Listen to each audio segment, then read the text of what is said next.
Steve Harvey had heard thousands of surprising answers on Family Feud. He had watched families argue, laugh, cry, and reveal secrets they never meant to share on television. But on one warm afternoon in Atlanta, a wife named Rachel Bennett walked onto the stage carrying a small red envelope, and within minutes, the laughter disappeared from the room. Rachel had been married to her husband Marcus for 18 years. To their family, their church friends, and everyone watching at home, Marcus appeared to be a devoted husband, a reliable father, and a successful sales manager who spent half the month traveling for work. He remembered birthdays, he paid the bills, he coached their son's basketball team whenever he was home. He even kissed Rachel before every business trip and told her she was the reason he worked so hard. But Rachel had discovered that Marcus was not traveling to different cities for business. For almost 7 years, he had been going to the same city, entering the same house, and living with another woman under a different name. That fact alone would have stunned the studio. Yet it was not the worst part. The other woman had a 6-year-old daughter who called Marcus Daddy. Rachel had not come to Family Feud to scream at him. She had not come to embarrass an innocent child or attack a woman who had also been deceived. She had come because Marcus had spent years controlling the truth, and she wanted to speak it once, clearly, where he could not rewrite it. When Steve finally understood what was inside the red envelope, he slowly lowered his question card. For several seconds, he did not make a joke. He did not move. He simply stared at Marcus, then at Rachel. "You mean to tell me," Steve said quietly, "this man built 2 homes out of 1 lie?" Rachel nodded. The audience became completely silent. And then Marcus said 5 words that made everything even worse. "I was going to choose." Rachel Bennett was 43 years old and worked as an elementary school librarian in Columbus, Ohio. She was the kind of woman who remembered which children were afraid to read aloud and found quiet ways to help them feel brave. She kept crackers in her desk for students who arrived without breakfast. She stayed late twice a week to run a free reading club, even though no one paid her for the extra hours. Her mother, Evelyn, had raised Rachel and her younger sister alone after their father died when Rachel was 12. Evelyn worked as a hospital housekeeper for 32 years. She often told her daughters, "A clean heart matters more than a clean reputation. Because a reputation is what people think, but a heart is what God sees."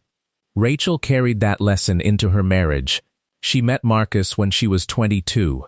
He was funny, confident, and ambitious. He could make an entire room feel brighter when he entered. During their first date, he asked the waiter to bring Rachel an extra dessert because she had mentioned that her late father loved peach pie.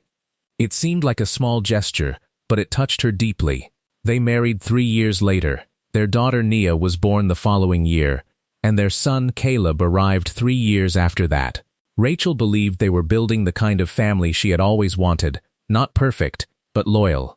The early years were difficult. Marcus lost his first job when the company closed. Rachel worked summer school while he searched for another position. At one point, they counted coins from a kitchen jar to buy groceries. Marcus promised her that if they survived those years, he would spend the rest of his life making sure she never felt unsafe again. Eventually, he became a regional sales manager for a medical equipment company. The money improved, but the travel increased. First it was 2 nights a month. Then it became 1 week. After a promotion, Marcus was away almost every other week. Rachel did not complain. She packed his shirts, placed small notes in his suitcase, and handled everything at home. She attended parent meetings alone. She took Caleb to the emergency room when he broke his wrist. She sat beside Nia through college applications. When the furnace failed during a snowstorm, Rachel stayed awake with repair workers until 3 in the morning, while Marcus said he was presenting at a conference in Nashville. Whenever friends praised Marcus for providing for his family, Rachel smiled. She believed sacrifice was part of marriage. The Bennett family applied for Family Feud because Evelyn was turning 70. It had been her favorite show for years. Every evening she shouted answers at the television and insisted she could beat any family on the board. Nia completed the application as a surprise. Months later, when producers called, the family celebrated like they had already won. Marcus almost refused to go. "Quarter-end meetings," he said. You know how bad the timing is. But Evelyn looked at him across the dinner table. Son, work will always ask for another day. Family does not always get another year. Marcus finally agreed. At that moment, no one knew that the invitation would place him under lights bright enough to expose the life he had kept hidden in the dark. 3 weeks before the taping, Rachel was folding laundry when Marcus's old tablet lit up on the kitchen counter. He normally carried it on trips, but he had left it charging at home. A message appeared on the screen. Sophie keeps asking when Daddy is coming back. Please call before bedtime. Love, Danielle. Rachel stared at the words. At first, she assumed the message had gone to the wrong person. Marcus worked with many clients. Perhaps Danielle was a colleague discussing her own husband. Then another message appeared. 7 years tomorrow. I still remember the blue shirt you wore on our first date. Rachel felt the room tilt. Marcus owned a blue shirt that he called Lucky. He had worn it during their anniversary dinner, at church, and in dozens of family photographs. Rachel did not call him. She did not throw the tablet. She sat down and remembered her mother's lesson about the difference between truth and reputation. If she accused Marcus without proof, he would explain the messages away. He had always been gifted with words. So Rachel opened the tablet. The password was Caleb's birthday. Inside, she found a second email account registered to Mark Benson. There were hotel confirmations, school notices, family photographs, and years of messages. Marcus was smiling beside a woman named Danielle Brooks. In one photograph, he held a little girl on his shoulders at a county fair. In another, the three of them stood beside a Christmas tree wearing matching pajamas. The dates were what hurt most. On the day Rachel's mother had undergone surgery, Marcus had said a flight cancellation kept him in Chicago. A photograph showed him at Sophie's preschool concert. On Caleb's 16th birthday, Marcus claimed a client emergency had delayed him. That night, he had taken Danielle to dinner for their anniversary. On the weekend, Rachel and Marcus were supposed to renew their vows. He canceled because of an important sales conference. Emails showed that he had toured houses with Danielle. Rachel read until sunrise. At 6:30, she made breakfast for Caleb. She asked about his chemistry test. She reminded him to take his lunch. Then she went upstairs, closed the bathroom door, turned on the shower so no one would hear, and cried into a towel. She did not know which pain was greater, losing the man she thought she knew, or realizing that much of her marriage had been used as cover for another life. That afternoon, Rachel called Danielle. "My name is Rachel Bennett," she said. "I believe we need to talk about Marcus Bennett." Danielle was silent. "I don't know anyone by that name," she finally replied. Rachel looked at a photograph on the tablet. "You know him as Mark Benson." The phone dropped on the other end. 20 minutes later, Danielle called back crying. She was 38 and worked as a dental assistant in Lexington, Kentucky. Marcus had told her he was divorced. He claimed his former wife lived in another state and that his work required constant travel. Danielle believed they were engaged. She wore a ring Marcus had given her 2 years earlier. "I did not know about you," Danielle said. "I swear on my daughter's life." Rachel believed her. Pain recognized pain. The women compared dates, messages, and photographs. Marcus had created a schedule so carefully that neither household saw enough of him to notice the other. His Ohio regional meetings were nights in Kentucky. His Kentucky hospital accounts were weekends at home in Ohio. He kept duplicate toiletries, duplicate clothes, and even 2 different coffee mugs that said "World's Best Dad." Danielle then revealed something Rachel did not expect. Sophie was not Marcus's biological daughter. Her father had left before she was born. Marcus entered her life when she was an infant and encouraged her to call him Daddy. He attended school events, signed birthday cards, and promised he would adopt her after the wedding. The child was innocent. So was Danielle. That knowledge changed Rachel's anger into something heavier. Marcus had not only betrayed a wife, he had borrowed the trust of a child. Steadily, Rachel's first instinct was to cancel the Family Feud appearance. She did not want cameras near her family. But Evelyn noticed the change in her daughter and refused to accept the answer, "I'm tired." Rachel finally told her everything. Evelyn listened without interrupting. When Rachel finished, her mother took both of her hands. "Do you want revenge?" Evelyn asked, "or do you want freedom?" Rachel wiped her eyes. "I want the truth to stop living like a criminal in my own house." "Then tell it with dignity," Evelyn said. "Do not become cruel because someone was cruel to you." Rachel spoke with Nia next. At 17, Caleb was still finishing high school, and Rachel decided not to tell him until she had a plan. Nia was 21 and studying social work. She cried, became angry, and wanted to confront her father immediately. "He made fools of all of us," she said. "No," Rachel replied. "Trusting your father did not make you foolish. His lying made him dishonest. Do not carry his shame for him." Together, Rachel and Nia organized the evidence. Rachel contacted a lawyer and secured copies of financial records. She learned Marcus had withdrawn nearly $40,000 from their joint savings over 7 years.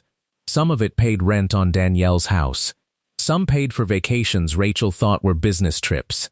Then another truth appeared. Marcus had recently applied for a large home equity loan using Rachel's electronic signature. If approved, their family home could be placed at risk without Rachel fully understanding what he had done. That was the moment she stopped thinking only about a broken marriage. Marcus's deception threatened the home her children had grown up in and the small retirement fund Evelyn had helped Rachel build. Rachel's lawyer advised her to protect the accounts, report the false signature, and avoid alerting Marcus until emergency papers were ready. The lawyer also told her not to make public accusations that could complicate the case. Rachel followed that advice. She did not plan to expose every financial detail on television. She planned to ask one question and give Marcus one opportunity to tell the truth himself. Danielle supported the decision. She recorded a short video, but asked that Sophie's face and private information remain off camera. "I don't want the world to hate him for me," Danielle said in the recording. "I want him to stop lying to both families. Sophie deserves the truth, but she also deserves privacy." Rachel placed a printed photograph, copies of 2 messages, and Danielle's written statement in a red envelope. She carried it in her purse to Atlanta. Marcus noticed the envelope at the hotel. "What's that?" he asked. Rachel looked directly at him. "Something I should have received a long time ago." Marcus laughed nervously. "You've been acting strange." "Maybe I'm finally acting awake." For the first time in 18 years, Marcus had no easy answer. The Bennett family reached the Family Feud studio early. Evelyn wore a bright yellow jacket and greeted everyone as if she were hosting the show herself. Nia stood beside Rachel. Caleb, unaware of the full truth, was excited and kept practicing possible answers with his father. Rachel watched Marcus joke with their son and wondered how one person could appear so loving while causing so much harm. That was the confusing part about betrayal. Marcus was not cruel every minute. He had real memories with them. He had comforted Caleb after a bad game. He had danced with Nia at a father-daughter event. He had sat beside Rachel when her mother was ill. Those moments had been real to Rachel. The double life did not erase them, but it poisoned her understanding of them. When the theme music began, the family ran onto the stage. Steve greeted Evelyn first. "Miss Evelyn, they told me you're the reason this whole family is here." "That's right," she said. "And if they lose, I'm walking home with the other family." The audience laughed. Steve bent over his card, already enjoying her. The game began normally. The Bennetts played against the Lawson family from Alabama. Marcus answered confidently. Rachel smiled when necessary, but Nia could see her mother gripping the podium. During one round, Steve asked, "Name something a married man might hide from his wife." Marcus hit the buzzer first. "A surprise gift," he answered. The board showed 24 points. The audience applauded. Steve turned toward Rachel. "Your husband hiding gifts from you?" Rachel looked at Marcus, then at Steve. "He has hidden a few surprises." Her tone changed the air. Steve's smile faded slightly. The Bennetts won the round, but during the commercial break, a producer approached Rachel and asked if she was all right. Rachel said she needed to tell Steve something after the game and showed the producer the written statement. The production team consulted quickly. Because the subject involved private allegations and a child, they would not display personal records or identify Danielle and Sophie on air. But Rachel could speak about her own marriage, and Marcus would have the choice to respond. The game resumed. The Bennetts reached the final face-off, needing one answer to win. Steve read the question, "Name something people say they want." Until they finally get it, Rachel pressed the buzzer. "The truth," she answered. The answer was number 2 on the board. Steve studied her face. "That sounded personal." "It is," Rachel said. The Lawson family missed their chance to steal, and the Bennetts won. Music played. Confetti fell. Caleb hugged his father. Evelyn hugged Rachel, then whispered, "Tell it clean." Steve expected the family to celebrate. Instead, Rachel stepped forward holding the red envelope. "Mr. Harvey," she said, "before we play fast money, may I ask my husband one question?" The audience quieted. Steve looked toward the producer, then back at Rachel. "Is this something we need to handle backstage?" "I have handled his secrets backstage for 18 years, she replied. "I would like one honest answer in the light." Marcus's face changed. The confident smile disappeared. He looked at the envelope, then at Nia. "Rachel," he said, "not here."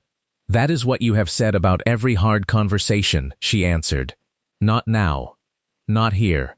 After my trip. After the children sleep. After work calms down." 18 years of later has finally arrived.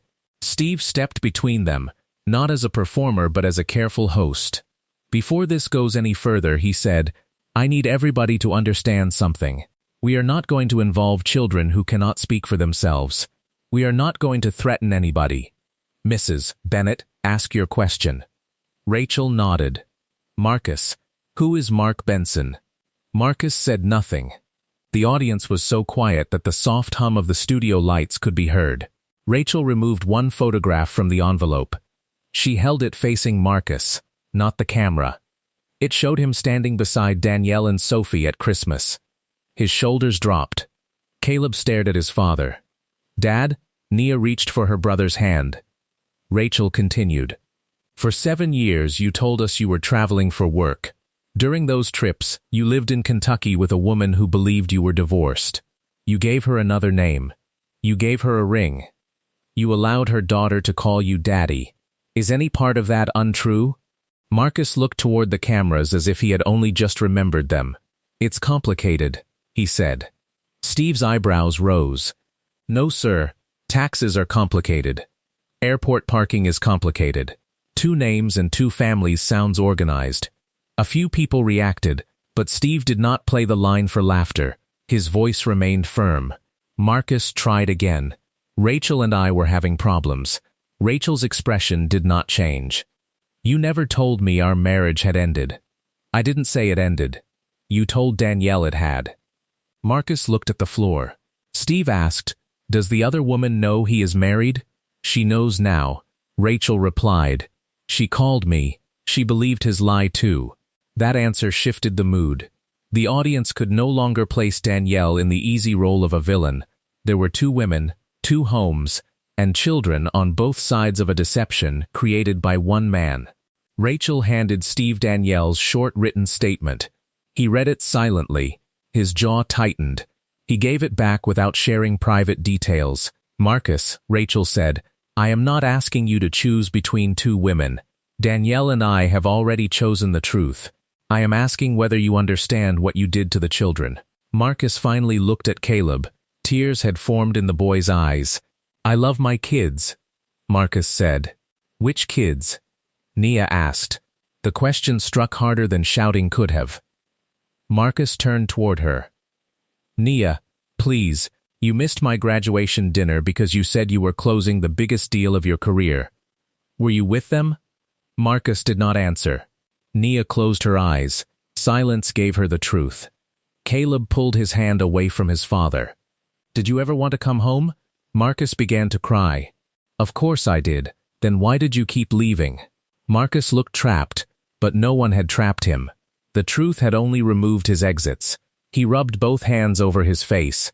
"I cared about both families. I kept thinking I could fix it. I was going to choose." Steve slowly lowered his question card. That was the moment he was left speechless. For several seconds, he simply stared at Marcus. Then he said, "You were going to choose?" Marcus nodded weakly. Steve took a breath. "Sir, people are not shirts in your closet. A wife is not something you compare with another life and decide which one fits better. Children do not wait on a shelf while you choose the house you like most." The audience applauded, but Steve raised his hand. "No, this is not a victory lap," he said. "A family is hurting. Another family is hurting. That little girl is hurting whether she understands it today or years from now." He turned back to Marcus. "You did not fail because you loved too many people. Love tells the truth. You failed because you wanted the comfort of being trusted without accepting the responsibility of being trustworthy." Marcus's face crumpled. Rachel stood still, tears rolling down her cheeks. Steve asked Rachel why she had chosen that moment. "I did not plan this for ratings," she said. "I did not even know if the producers would let me speak. But Marcus controls every private conversation. He denies, delays, and explains until I question my own memory. I needed my children to hear the truth once without it being edited inside our house." She looked at Caleb. "I am sorry you learned this here. I wanted to protect you. But I also need you to understand that honesty did not destroy our family today. Dishonesty was destroying it for years. Today we simply stopped pretending." Caleb began to cry. Evelyn stepped beside him and wrapped an arm around his shoulders. Rachel then revealed the home equity application.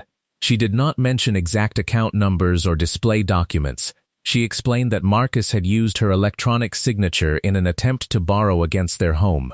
Marcus protested. "I was going to pay it back." "With what?" Rachel asked. "Another lie?" Steve closed his eyes for a moment. "This is bigger than cheating," he said. "You placed the roof over your children at risk."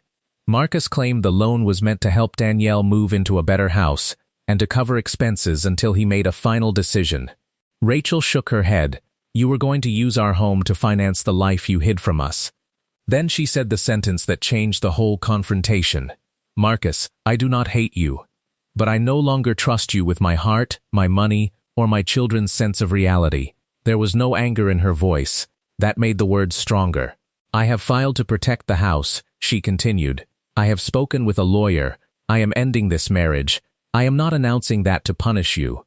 I am saying it because for the first time, my future will not depend on your next explanation." Marcus whispered, "You already decided?" Rachel looked at him with exhausted compassion.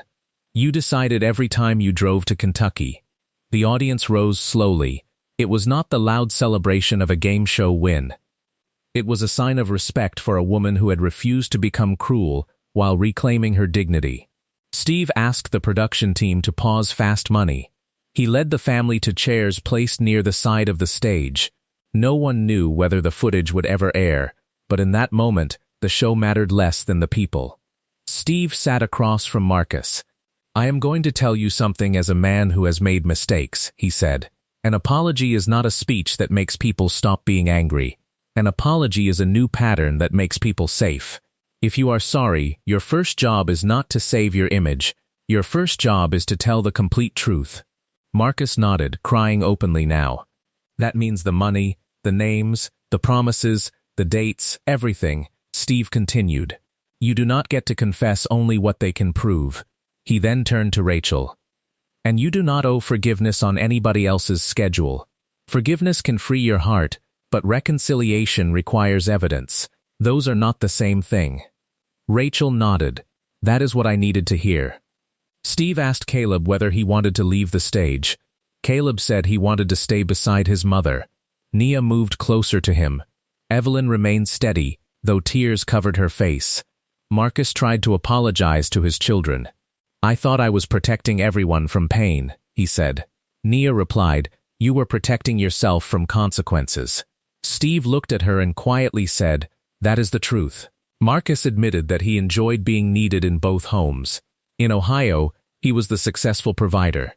In Kentucky, he was the man who had rescued a single mother and become a father to her child. Each life gave him admiration. Whenever guilt became uncomfortable, he told himself that ending either relationship would hurt people, so continuing both was somehow kinder. "That was selfish," he said. I see it now. Rachel answered, seeing it is the first step. Living differently will be the proof. Steve then addressed the audience. Some people think a double life begins with another person, he said. It begins earlier. It begins when you decide that your wants deserve a secret room where consequences cannot enter. But consequences always find the door. The studio remained silent. And let me say this, Steve continued, do not applaud this woman only because she was strong today. Ask why she had to be strong for so long. Check on the quiet people in your family. Sometimes the person holding everybody together is breaking where nobody can see. Rachel covered her mouth and cried. Evelyn stood, walked to Steve, and embraced him. Thank you for seeing my daughter, she said. Steve's eyes filled with tears. Ma'am, your daughter made us all see her. The producers stopped the game and arranged counseling, private rooms, and separate transportation. Rachel declined a chance at fast money. Today was not about winning money, she said. It was about no longer paying for a lie. Steve did not pressure her to reconsider. He told Marcus, do not ask your family to comfort you because you feel terrible about what you did. Carry that discomfort. Let it teach you. Danielle ended the engagement, and both women established boundaries through their attorneys. Marcus disclosed the remaining hidden accounts, and the questionable loan was stopped before Rachel's home was placed at risk. For the first time in years, Rachel slept through the night, not because life was easy, but because uncertainty was no longer lying beside her. When the edited episode aired, private details about Danielle and Sophie were protected. Millions watched Rachel ask, who is Mark Benson? Yet Steve's statement became the part people shared most. Love tells the truth. Rachel refused reality show offers because she would not turn her children's pain into weekly entertainment. 6 months later, she returned for one careful interview. The divorce was moving forward, she and the children had kept their home, and both children were receiving support. Marcus had entered counseling, found a modest apartment, and begun meeting Nia and Caleb with a family therapist. Rachel did not celebrate his losses. Accountability is not revenge, she told Steve. I do not need him destroyed. I need him honest enough that our children can feel safe. Danielle and Sophie had moved closer to relatives. Rachel and Danielle spoke occasionally about the children. We both lost the future we thought we had, Rachel said. We decided not to make each other another loss. Steve paused. That is a level of grace most people only talk about. 1 year after the original episode, Rachel created a small community workshop at her library called The Truth Table. It offered free monthly sessions with counselors and financial educators for people facing hidden debt, betrayal, or major family transitions. The program did not tell anyone whether to stay married or leave. It helped them gather facts, protect children, and make decisions without shame. Evelyn attended every session and served coffee at the door. A framed card beside the sign-in table carried her favorite words. A clean heart matters more than a clean reputation. The red envelope was kept in a locked drawer at Rachel's house. She no longer needed to open it. The papers inside had once felt like the end of her life. Now they reminded her of the day she stopped abandoning herself to keep someone else comfortable. At the workshop's first anniversary, Steve surprised Rachel through a video message. Rachel, he said, the day you came on Family Feud, people thought they were watching a wife expose a husband. But what we really watched was a woman recover her own voice. You taught us that dignity is not silence. Sometimes dignity is telling the truth without becoming hateful. Rachel watched with tears in her eyes while Nia, Caleb, and Evelyn stood beside her. Then, Caleb stepped forward. He was 18 now and preparing for college. He thanked his mother for protecting him, even when protection meant allowing him to learn something painful. For a while, I thought our family was fake, he said. Mom taught me it was not fake. The love my sister and grandmother gave me was real. Her love was real. Dad's choices were real too. But they do not get to erase everything good. Nia hugged him. Evelyn cried openly. Rachel looked around the room at people who had arrived carrying their own invisible envelopes, bank statements, screenshots, unanswered questions, and fears they had never spoken aloud. She understood that truth did not always arrive like a rescue. Sometimes it arrived like a storm. It broke weak structures, flooded familiar rooms, and left people standing in a place they no longer recognized. But truth also showed where solid ground remained. Rachel's solid ground was her children, her mother, her faith, her work, and the quiet strength she had mistaken for mere endurance. She learned that loyalty did not require her to cooperate with deception. She learned that forgiveness could happen inside her heart without reopening a door that was unsafe. Most of all, she learned that losing a false future could make room for an honest one. 2 years later, Rachel completed a graduate degree in counseling and became the student support coordinator for her school district. The Truth Table expanded to 3 libraries. Nia graduated and began working with families in crisis. Caleb studied education and volunteered as an assistant basketball coach. Marcus remained part of his children's lives, carefully and imperfectly. He never reunited with Rachel or Danielle. He continued counseling and eventually spoke privately to a group of men about emotional honesty and financial betrayal. He did not present himself as an expert. He introduced himself as someone living with consequences and trying not to waste the lesson. Sophie grew older with support from her mother and therapist. She remembered Marcus, but the adults refused to give her a simple lie about why he disappeared. They gave her age-appropriate truth and repeated what every child in the story needed to hear. None of this happened because you were not enough. Years after the taping, Steve was asked during an interview which Family Feud moment had left him most shocked. He did not mention a wild answer or a record-breaking score. He described the red envelope. "I was speechless," he said, because that man had 2 families waiting for him and still thought he was the person who got to choose. What I learned that day is that truth chooses for you. Once it arrives, the life built on lies is already over. Then Steve spoke about Rachel. She could have used that moment to humiliate everybody. She did not. She protected the child, told the truth, and walked away with her dignity. That is strength. Rachel never considered herself famous. She still worked in public schools. She still carried crackers for children who missed breakfast. She still called Evelyn every evening. Her life was quieter than the viral clips suggested, and she preferred it that way. On the 5th anniversary of the episode, Rachel gathered with her family for dinner. There were no cameras. Nia brought dessert. Caleb burned the rolls. Evelyn complained that nobody had made enough sweet tea. Everyone laughed. At the end of the meal, Rachel placed an empty red envelope in the center of the table. "What is that for?" Caleb asked. Rachel smiled. "The old one carried what was hidden. This one is empty because there are no secrets at this table." Each person wrote one hope for the coming year and placed it inside. Evelyn hoped for good health. Nia hoped to help more families. Caleb hoped to become the kind of man whose word made people feel safe. Rachel wrote only one sentence: "May we always love each other enough to tell the truth." That became the real legacy of the day Steve Harvey was left speechless. It was not the exposure of a husband's double life. It was the discovery that truth, spoken with courage and compassion, could end one story without ending a family's ability to love. Marcus had spent 7 years building 2 homes out of one lie. Rachel spent the years that followed building one honest life, and she never again apologized for choosing it.